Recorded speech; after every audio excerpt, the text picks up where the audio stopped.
Bugha.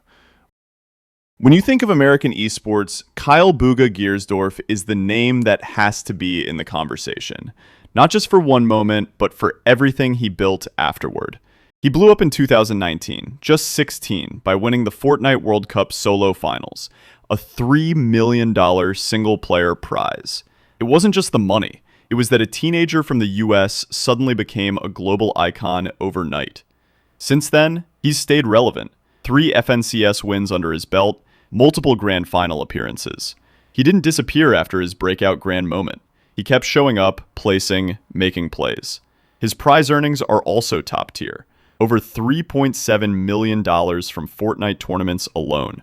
That puts him at or near the top among US esports earners, especially in the battle royale / competitive shooter / solo focus space. Still, there are plenty of great American esports players that could be considered the greatest. Doublelift, with 8 LCS championships, decades in LOL and NA, massive popularity, and a legacy unmatched in League's Western scene. Stewie 2K, CSGO major champ, among the top US players in terms of prize winnings, clutch moments, and recognition. But if you balance influence plus achievements plus consistency plus earnings plus popularity, Bugha is the one you build your argument around. Xiaohai. No one embodies competitive fighting games like Zheng Xiaohai Zhuojun.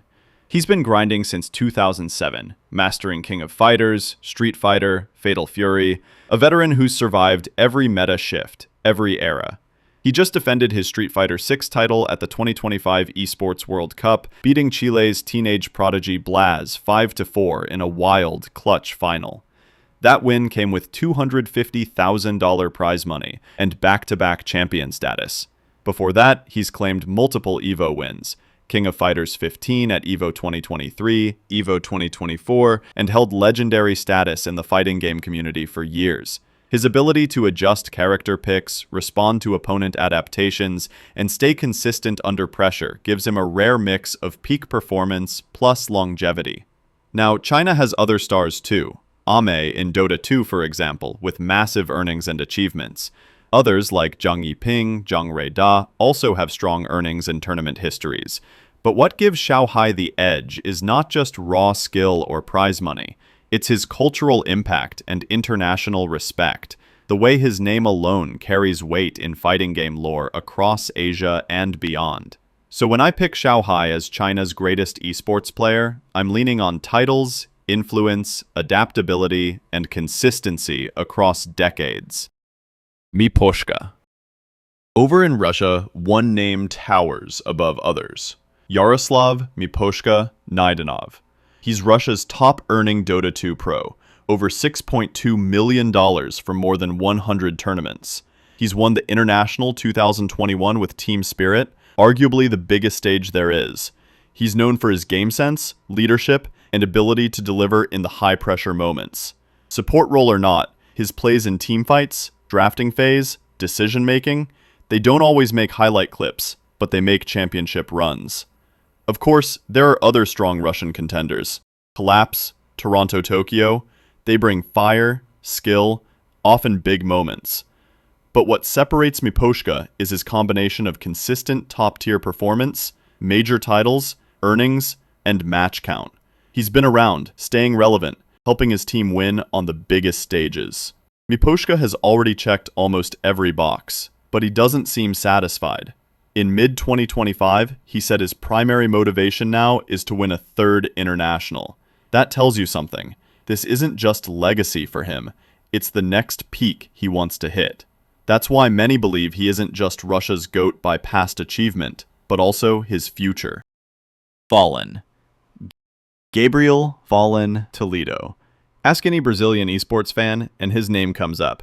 He's been tearing it up since the early CSGO days, leading teams like Luminosity, SK, MIBR, not just as a star opper, but as a tactical in-game leader that shaped the Brazilian scene. He's won major championships, dominated domestic leagues, and has been named Brazil's best esports athlete in 2023 by the Brazil Game Awards, an award that spans all games. That shows recognition not just from the CS crowd, but from the whole Brazilian esports ecosystem. But he isn't alone in the conversation. There's Aspas, a Valorant dual monster. He's broken records, Best Duelist of the Year, MVP awards, consistently among the top Brazilian players internationally. Then there are names like Coldzera, Fur, Taco, legends in Brazilian CSGO history, each with major wins or very high peaks.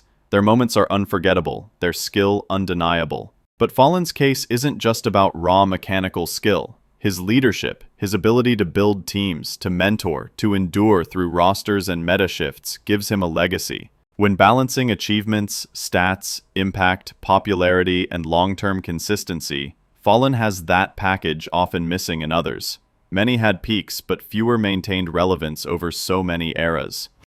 Whitemon. Matthew Whitemon Philemon doesn't just represent Indonesia. In many ways, he's redefined what it means to be a top esports player from Indonesia on the world stage.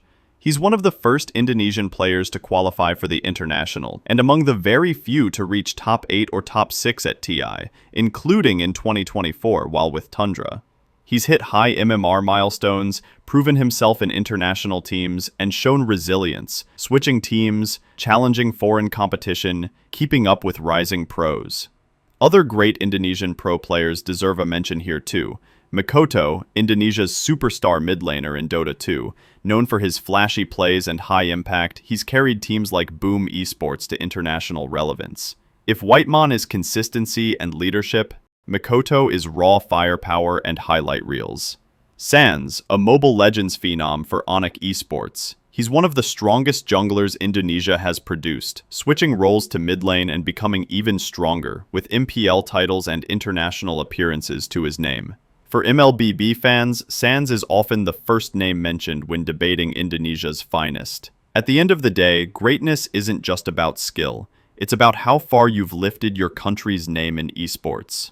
Whitemon didn't just compete, he carried Indonesia into the global Dota 2 spotlight. His consistency and international recognition make him Indonesia's greatest esports player.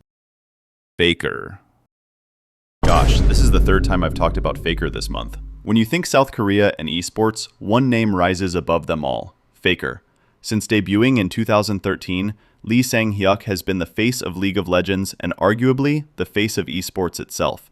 5-time world champion, 2-time MSI winner, and 10 LCK titles. His resume reads like something out of a fantasy. But beyond the numbers, Faker redefined what greatness in esports looks like. His plays became iconic, his discipline legendary, and his career longevity unmatched.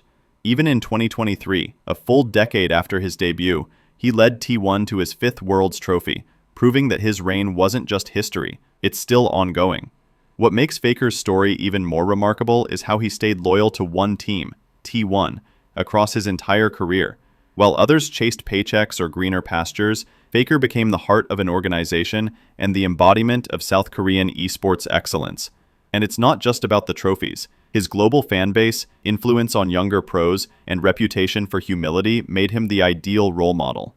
Of course, South Korea has no shortage of legends. Flash and Maru in StarCraft, Bang and Deft in League of Legends, even Overwatch icons like Striker all made their marks. But Faker stands apart. He's the god of LOL, the pride of South Korea, and the standard against which all future esports players will be measured. Mortal. India's esports scene is still young compared to giants like Korea or China, but every movement needs a pioneer, and that pioneer is Naman Mortal Mathur. Best known for PUBG Mobile, Mortal turned into a household name in India, bringing esports into the mainstream in a country where gaming was often overlooked. His gameplay was sharp, but his influence was sharper. Through tournaments, streaming, and leading Team Seoul, Mortal didn't just win games, he built an esports culture. What really sets Mortal apart is the bridge he created between casual players and competitive esports. His popularity on YouTube and streaming platforms helped normalize gaming as a career path in India, inspiring countless young players to take esports seriously.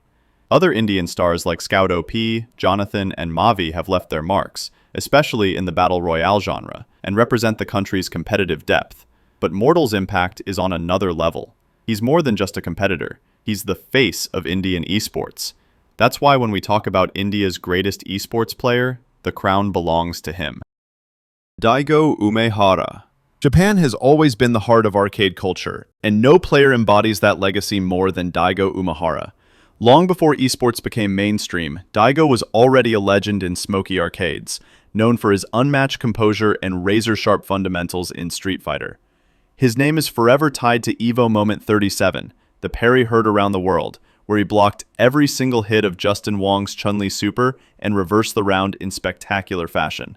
That moment didn't just win a game, it became the symbol of competitive fighting games, watched by millions far beyond the FGC.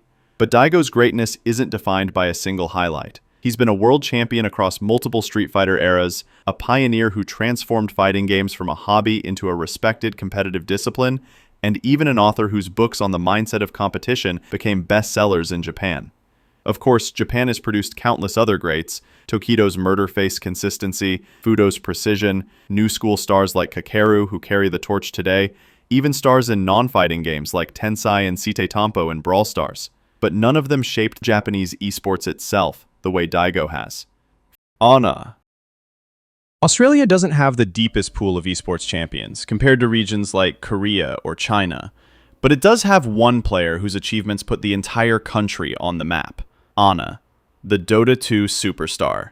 Anna was the core of OG's fairy tale runs at the International 2018 and 2019, where OG became the first, and still only, team to win TI back-to-back. His calm demeanor, unconventional hero picks, and ability to turn hopeless games into legendary comebacks made him a fan favorite. His Spectre performance at TI8 and clutch Ember Spirit plays at TI9 are still studied as masterclasses in carry gameplay. What makes Anna unique is not just his skill, but his mystique. He was known for stepping away from the game, sometimes for months or even years, and then returning as if he never left, still capable of dominating the biggest stage in the world. Other Australians like JKS in CSGO, Punk in Overwatch have carved out international recognition. But for Australia, the crown is clear. Anna, the back-to-back TI champion and one of Dota's greatest legends. Serral. Esports has its fair share of legends, but very few players manage to shift the balance of power in an entire game. That's exactly what Serral did for Finland. Joona Sotala didn't just become the country's best player. He broke StarCraft 2's glass ceiling. For nearly a decade, Koreans had a stranglehold on the esport. But in 2018, Serral shattered expectations by winning the World Championship Series Global Finals, the first non-Korean to ever lift that trophy. And this wasn't a one-time miracle. Serral stayed at the top, racking up title after title, and proving that his dominance was no accident. His immaculate Zerg play turned him into the face of Western StarCraft, inspiring countless players across Europe who finally believed the Koreans weren't unbeatable.